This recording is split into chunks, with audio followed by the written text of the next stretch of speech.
Hey guys, welcome back to the channel. We are here at the NEC and we have finally made it to Ducati and their Streetfighter V4.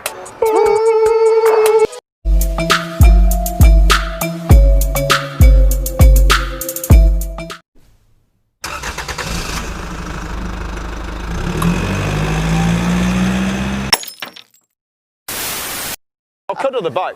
Oh. Cuddling the bike. Are we rolling? Oh, okay. Right, okay. Well, do you know what? I think out of the mainstream hyper nakeds, right, and we're going to shift just slightly to the side the Brutale 1000RR from MV, because I just don't think that's mainstream enough. I find that really hard to do, but all right. Okay, but for all of the hyper nakeds that are coming out into 2020, and for me this year, or going into 2020, is kind of the year of the hyper naked. You know, What have we got? We've got 1290. That guy's boob, by the way. Sorry. Right, feeling up a mannequin, brilliant. So we've got the 1290 Superduke R. We've got the ZH2. Yeah. Which, to be honest, I look at that bike and I don't know whether to ride it or turn up with my harpoon. It's an interesting motorcycle, isn't it? It is, right. So anyway, you've got, what else have you got? Well, I mean, obviously KTM's new Superduke is available. The interesting thing is what the industry is saying so constitutes a hyper naked, right? Yeah. So my point was, this is probably the best looking one. And so far, I think people agree, because they're all sold out basically. So all of the deposits are taken for both the standard Streetfighter V4 and the V4S. Yeah. So if you want one, you have to wait till July basically. And that is not just Hyperbole. One of the dealers that we have a partnership with in the southwest, not naming any names, I was speaking to their dealer principal and they've taken over 20 deposits. Really? And for your average UK dealer, that is their full allocation of V4 Street Fighters. You can't, there's only so many bikes that Italy or give to each individual dealer, and that's it, you're done. But come the back end of 2020, there will be more bikes available.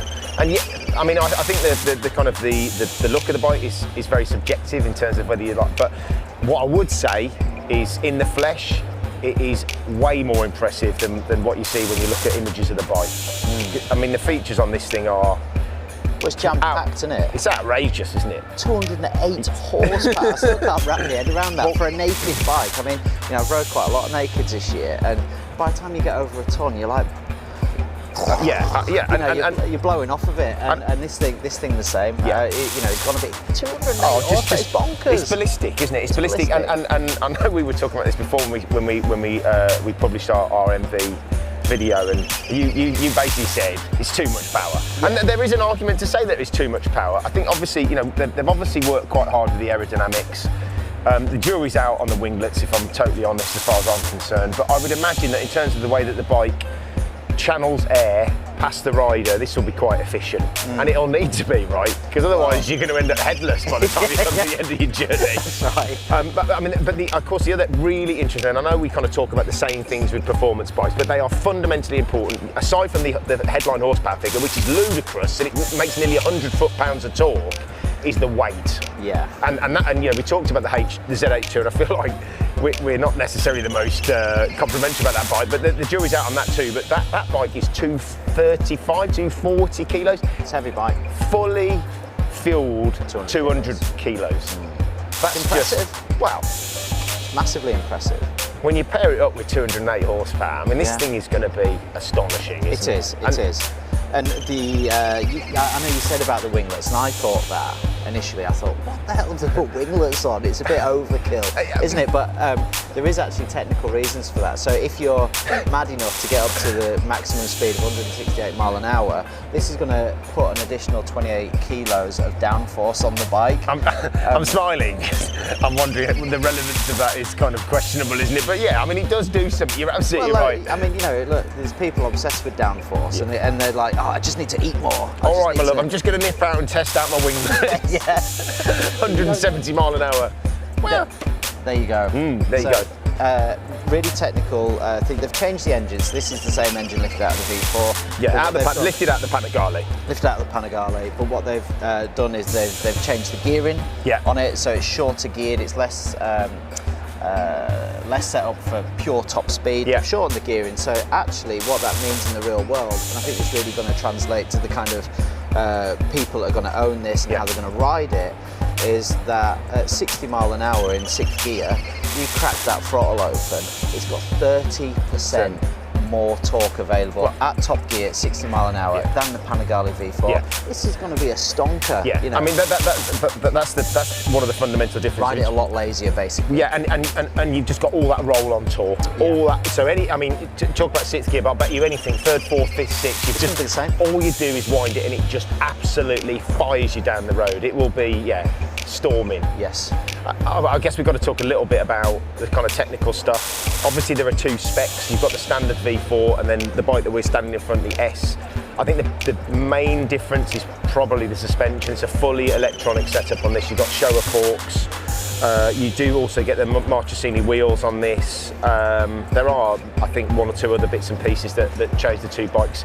Pricing, it starts 17.5. just over 17.5, and the S is 9. Just under 20 basically. Yeah. 19,700 or something like Yeah. that. But I think actually, considering like Ducati are the Ferrari of motorcycles, they look like Ferraris in my opinion. It's a big statement, but you're probably right. That new V2, the Panigale V2, I know it's a different bike, but for me that is like the top of the tree. That they're not actually badly priced, really. When you take into account that to get you on a 1290 Superduke R, you're going to be actually similar money compared to the Streetfighter V4. Looks I don't know. There's just something special. We've talked about Ducati being premium products. They are. There's a certain, dare I say, there's a kind of certain romance attached to the Italian brands, particularly Ducati, and now Ducati seem to have resolved sort of any major reliability issues. They all of a sudden over the last 2, 3, 4, 5 years have become ultra desirable, haven't they? And that is reflected in the price. But you're right. If you look at the competitive products, KTM's new Superduke R with the tech pack is going to be 18 plus. It's certainly going to sit at least somewhere between the standard V4 and the S. So they are direct competitors.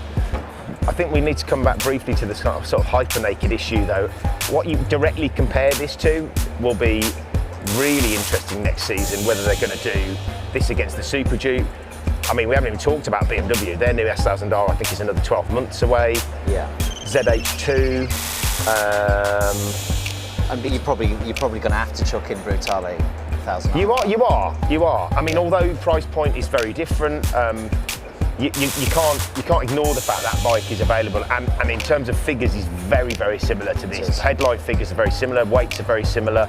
Both Italian brands, both exotic, both fantastic looking products.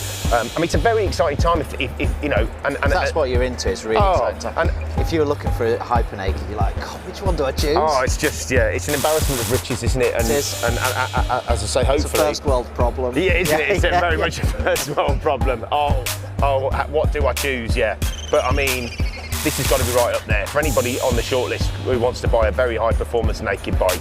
This has got to be, and in fairness, that's reflected in the order tape, right? Everybody's sold out. It says an awful lot about the desirability of the product. We haven't really talked about the specs. We've got Brembo brakes. Yeah, Stylema brakes again. Yeah. Again, top of the tree. It's going to brake really well. Yeah. It's got Diablo. It's got Rosso Corsas. It's got Rosso Corsa too. So it's really sticky rubber.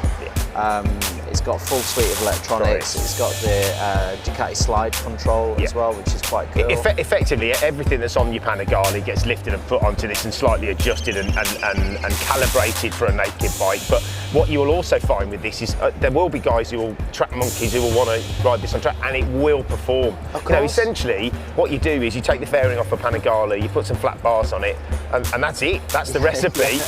And hold on for dear life. So you know that technically it's got the whole thing. It's 5-inch TFT.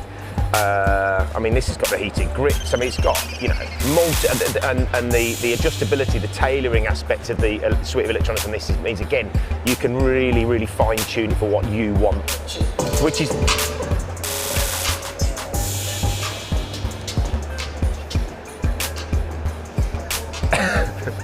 We're going to finish it. We're kind of rambling a bit, aren't we? Yeah. So hope you enjoyed that little video of the Streetfighter V4.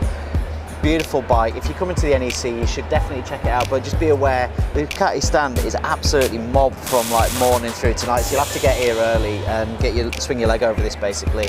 So look, please like, please comment, we'd love to hear what you think. Please subscribe to the channel, and we'll see you next time.